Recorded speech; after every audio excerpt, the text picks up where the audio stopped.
ഉദാഹരണം പറഞ്ഞാൽ ആപ്പിള് വളരെ നല്ലൊരു ആപ്പിളായിരുന്നു അമേരിക്കയിൽ.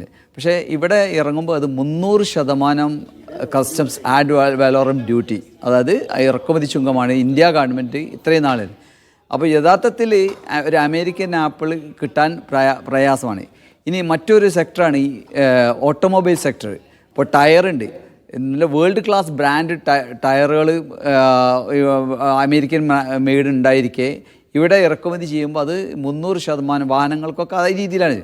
എന്നാൽ പിന്നെ ഇപ്പോൾ ഈ ട്രംപ് കൊണ്ടുവന്ന യഥാർത്ഥത്തിൽ ഏപ്രിലിലാണ് ഇത് ആദ്യമായി സ്റ്റാർട്ട് ചെയ്തത്. അന്ന് അദ്ദേഹം പ്രഖ്യാപിച്ചത് 25% ഡ്യൂട്ടി ആയിരുന്നു. ശരി, പിന്നീട് എന്താ സംഭവിച്ചതെന്ന് വെച്ചാൽ ആ റഷ്യ യുക്രൈൻ വാറിനെ സാധൂകരിക്കാൻ, കാരണം അദ്ദേഹം അധികാരത്തിൽ വന്നു തന്നെ ഈ റഷ്യ യുക്രൈൻ യുദ്ധം നിർത്തുമെന്ന് പറഞ്ഞുള്ള ഒരു പ്രഖ്യാപനത്തിൻ്റെ മുകളിലാണ് അദ്ദേഹം അധികാരത്തിൽ വന്നത്. അപ്പോൾ അതിൻ്റെ പിന്നിലുള്ള പ്രഷർ എടുക്കുക എന്നുള്ളത് അദ്ദേഹത്തിനെ സംബന്ധിച്ചിടത്തോളം നിർബന്ധമാണ്.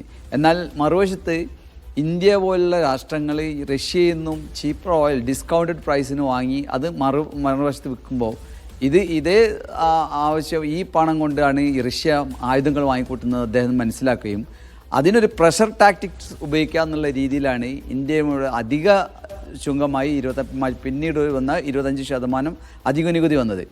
അപ്പോൾ യഥാർത്ഥത്തിൽ ഞങ്ങളിപ്പോൾ ശരിക്കും പറഞ്ഞാലും സോപ്പ് ഇടാന്ന് പറയും, അതല്ലെങ്കിൽ അതിന് ലീവറേജസ് എടുക്കുക.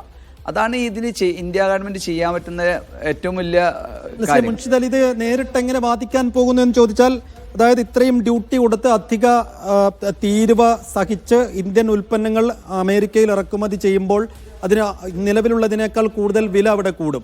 അപ്പോൾ അത് മേടിക്കാൻ സ്വാഭാവികമായും ആളുകൾ ഉണ്ടാവില്ല. അപ്പോൾ ഇന്ത്യൻ ഉൽപ്പന്നങ്ങൾക്കുള്ള മൂല്യമോ അല്ലെങ്കിൽ ഡിമാൻഡോ കുറയും. അങ്ങനെയല്ലേ ഇതിൻ്റെ ഒരു ഇമ്പാക്റ്റ് ഉണ്ടാകാൻ പോകുന്നത്? അതെ, പക്ഷേ ഇതിപ്പോൾ ഓൾറെഡി ഇദ്ദേഹം എക്സിക്യൂട്ടീവ് ഓർഡർ ഇറക്കിയോടുകൂടി സ്വാഭാവികമായിട്ടും രാജ്യം തന്നെ നിർബന്ധിതരായിപ്പോയി. അതിനൊരു സ്റ്റേറ്റിനൊന്നും ഒന്നും ചെയ്യാൻ പറ്റുന്ന അവസ്ഥയിലല്ല. ഇപ്പം രാജ്യത്തിനെ സംബന്ധിച്ചിടത്തോളം വിദേശ നാണ്യ കരുതൽ ശേഖരം അത് കൂട്ടുക എന്നുള്ളതാണ് ഈ കയറ്റുമതിയിലൂടെ ഏത് രാജ്യവും ചെയ്യുന്നത്. അത് തന്നെയാണ് ഇന്ത്യൻ റിസർവ് ബാങ്കും ഇന്ത്യ ഗവൺമെൻറ്റും ചെയ്തുകൊണ്ടിരിക്കുന്നത്. എന്നാൽ ആപേക്ഷികമായി ഇവിടെ മറ്റൊന്നും ശ്രദ്ധിക്കേണ്ടത് എന്താ വെച്ചാൽ, ഈ സർക്കാരുകൾ തമ്മിൽ, പ്രത്യേകിച്ച് ഇന്ത്യൻ പ്രധാനമന്ത്രിയുടെ വളരെ അടുത്ത സ്നേഹിതനാണെന്ന് പോലും അദ്ദേഹം പറഞ്ഞിരുന്നു. അങ്ങനെ ഇരിക്കെ ആ ലീവറേജസ് ഉപയോഗിച്ച്, ഇപ്പോൾ വൈസ് പ്രസിഡൻറ്റിൻ്റെ ബന്ധം എന്ന് പറഞ്ഞാൽ അദ്ദേഹം മാരേജ് കഴിഞ്ഞത് ഇന്ത്യയിലാണ്.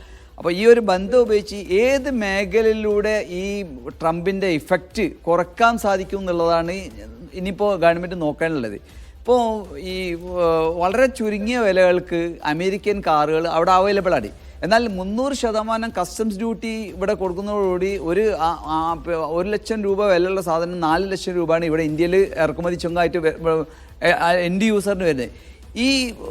ഇത് സത്യം പറഞ്ഞാൽ ഇന്ത്യ ഗവൺമെൻറ്റിന് പരിഹരിക്കാവുന്നതേ ഉള്ളൂ. അതേപോലെ തന്നെ tyre, automobile sector, automobile parts, ഇങ്ങനെയുള്ളത് ഇന്ത്യ ഗവൺമെൻറ്റിൻ്റെ വിദേശ നാണ്യ വിപണിയെ ബാധിക്കുന്നില്ല, വല്ലാതെ ബാധിക്കില്ല. അതേസമയം അത് വിട്ട് കാർഷിക ഉൽപ്പന്നങ്ങളോ മത്സ്യസമ്പത്തിൻ്റെ മുകളിലോ അതല്ലെങ്കിൽ ഈ ഡയറി പ്രോഡക്ട്സിൻ്റെ മുകളിലോ അല്ലെങ്കിൽ ഒരുപാട് ഇന്ത്യയുടെ മേജർ ഷെയർ ജനങ്ങളും ആശ്രയിക്കുന്ന ഒരു മേഖലയാണ് ഈ കാർഷിക വൃത്തി. അതിൽ തൊട്ട് കളിക്കാൻ ഇന്ത്യ ഗവൺമെൻറ്റിന് പ്രായോഗികമായിട്ട് ബുദ്ധിമുട്ടുണ്ടായിരിക്കെ ഈ പറഞ്ഞ കാറ് അതല്ലെങ്കിൽ ഓട്ടോമോട്ടീവ് പാർട്സ്, ടയർ പോലുള്ളതിൽ 0 വാല്യൂ ഡ്യൂട്ടി ആക്കി അദ്ദേഹത്തിൻ്റെ ലീവറേജസ് അതിൻ്റെ പരമാവധി ഇറക്കുമതി ചുങ്കം കുറച്ച് മാർക്കറ്റിൽ ഇറക്കുമ്പോൾ അതിൻ്റെ ഗുണം ഇന്ത്യയിലെ ജനങ്ങൾക്ക് കിട്ടുകയും സ്വാഭാവികമായിട്ടും ഈ കോർപ്പറേറ്റ് സെക്ടർ ഭരിക്കുന്ന ഈ പറഞ്ഞ ഓട്ടോമോട്ടീവ് മേഖലകളിൽ മറ്റുള്ള ഈ അമേരിക്കൻ മാർക്കറ്റ് കടന്നു കയറുമ്പോൾ അതിൻ്റെ സ്വാഭാവികമായിട്ടുള്ള പരിണിത ഫലം ഇന്ത്യയിലെ ജനങ്ങൾക്കാണ് കിട്ടുന്നത്. എന്നാൽ അതിനുപരിയായി കാർഷിക മേഖലയിൽ ഇന്ത്യയെ സംബന്ധിച്ചിടത്തോളം ഒരിക്കലും വിട്ടുകൊടുക്കാൻ സാധ്യതയില്ല. പ്രത്യേകിച്ച് കേരളത്തിൻ്റെ കേസിൽ നേരത്തെ സുഹൃത്ത് പറഞ്ഞു, മത്സ്യമേഖല എന്ന് പറഞ്ഞാൽ ഏറ്റവും കൂടുതൽ കേരളത്തിൽ നിന്നും പോകുന്ന മത്സ്യസമ്പത്ത് US ആണ്. രണ്ടാമത് നിൽക്കുന്ന മാർക്കറ്റ് ജപ്പാനാണ്. പക്ഷേ US മാർക്കറ്റിനോട് കടപിടിക്കാൻ വേറൊരു മാർക്കറ്റിനും കഴിഞ്ഞിട്ടില്ല. അപ്പോൾ ആ ഒരു അവസ്ഥയിൽ ഈ കേരള സർക്കാരിന് ഈ രീതിയിൽ പ്രഷർ ചെയ്യാം. പ്രഷർ ചെയ്യുന്നതോടൊപ്പം തന്നെ ഈ പഴം പച്ചക്കറി വർഗ്ഗങ്ങൾ 16 മണിക്കൂർ ഏറ്റവും ഫാസ്റ്റസ്റ്റ് ആയിട്ട് എത്തുന്ന രീതിയിൽ ഇപ്പോൾ ഈ ഇതിൽ ഇന്ത്യയോട് ഇന്ത്യൻ ഉൽപ്പന്നങ്ങൾ അമേരിക്കയിലേക്ക് കയറ്റുമതി ചെയ്യുന്നതിനാണല്ലോ ഇപ്പോൾ ട്രംപ് ചുങ്കം കൂട്ടിയതും അതുവഴി നമുക്കൊരു പരിക്കുണ്ടാകാൻ പോകുന്നത്. അപ്പോൾ അമേരിക്കയുടെ ഉൽപ്പന്നങ്ങൾ ഇന്ത്യയിലേക്ക് ഇറക്കുമതി ചെയ്യുന്ന ആ ഒരു പ്രോസസ്സിങ്ങിൽ എന്തെങ്കിലും ഒരു തിരിച്ചൊരു പണി കൊടുത്ത് ഇതിനകത്തൊരു ഒരു പരിഹാരം ഉണ്ടാക്കാൻ കഴിയാവുന്ന ഒരു സംഗതി അല്ല, തിരിച്ച് പണി കൊടുക്കാൻ പറഞ്ഞാൽ തിരിച്ച് ഡ്യൂട്ടി ടാരിഫ് കൂട്ടല്ല ഇന്ത്യ ഗവൺമെന്റ് ചെയ്യേണ്ടത്. കാരണം അത് സംഭവിച്ചും ചെയ്തു. കാരണം നേരത്തെ ആപ്പിളിന് ഇന്ത്യ 300% കസ്റ്റംസ് ഡ്യൂട്ടി ഉണ്ടായിരുന്നിരിക്കെ അത് കുറയ്ക്കുകയാണ് ഈ ഏപ്രിലിലെ ട്രംപിൻ്റെ എക്സിക്യൂട്ടീവ് ഓർഡർ വന്നതിന് ശേഷം ആദ്യമായി ഇന്ത്യ ഗവൺമെൻറ് ചെയ്തത്. അത് ഞാൻ പറഞ്ഞല്ലോ, അമേരിക്കൻ ഗവൺമെൻറ്റിനെ പ്രീണിപ്പിക്കുക എന്നുള്ള ഉദ്ദേശം മാത്രമായിരുന്നു. അതുകൊണ്ട് തന്നെ ആപ്പിൾ വിപണിയിൽ കുറഞ്ഞതോട് കൂടിയിട്ട് മാർക്കറ്റിലേക്ക് ആപ്പിൾ വരാൻ തുടങ്ങി. ഇവിടുത്തെ ജനങ്ങൾക്ക് ഇത് വില കുറഞ്ഞിട്ട് അമേരിക്കൻ ആപ്പിൾ അവരുടെ തീന്മേശയിൽ എത്തുകയും ചെയ്തു.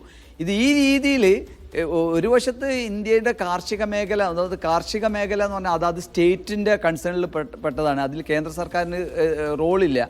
എന്നാൽ ഈ പറഞ്ഞ ഇറക്കുമതി ചുങ്കത്തിൻ്റെ കാര്യത്തിൽ അത് കേന്ദ്ര സർക്കാർ മാത്രം എടുക്കേണ്ട തീരുമാനമാണ്. അപ്പോൾ പരമാവധി ലീവറേജസ് ഉപയോഗിച്ചിട്ട് ഏത് മേഖലകളിൽ കുറയ്ക്കാൻ പറ്റും എന്നുള്ള രീതിയിൽ തീർച്ചയായും അധിക ചുങ്കം